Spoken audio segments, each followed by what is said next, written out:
ఓం నమో వెంకటేశాయ. మనం స్వామిని దర్శించేటప్పుడు భక్తిగా కళ్ళు మూసుకుని ఆయన రూపాన్ని మనసులో నిలుపుకోవాలని ప్రయత్నం చేస్తాం. అంతలోనే మళ్ళీ అయ్యో దేవుణ్ణి చూడడానికి వచ్చి కళ్ళు మూసుకున్నామేమిటి అనిపించి దేవుణ్ణి దర్శనం చేసుకుంటాం. బయటికి వచ్చి మళ్ళీ కళ్ళు మూసుకుని ఆ రూపాన్ని ఒక్కసారి తలుచుకుంటే మనకి ఏమీ కనపడదు. అంటే అప్పుడు మనకేమనిపిస్తుంది? అయ్యో ఇంకోసారి చూస్తే బాగుండు అనిపిస్తుంది.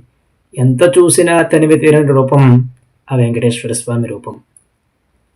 ఈ మంగళాశాసనంలోని 8వ శ్లోకంలో ఆ విషయాన్ని చూద్దాం. ఆకాలతత్వమశ్రాంతమాత్మనామనుపశ్యతాం అతృప్త్యమృత రూపాయ వెంకటేశాయ మంగళం. కాలానికి అతీతుడై నిత్యుడై వెలుగొందే వెంకటేశ్వర స్వామి రూపం అమృతం వంటిది. నిరంతరము తమ అంతరాత్మలో నిలుపుకుని ధ్యానం చేసే జ్ఞానులు, యోగులు, మునులకు కూడా ఆయన రూపం తరివి తీరదుట. అదే అతృప్తి, అసంతృప్తి. అలాంటి దివ్య మంగళ స్వరూపుడైన వెంకటేశ్వర స్వామికి మంగళమగుగాక.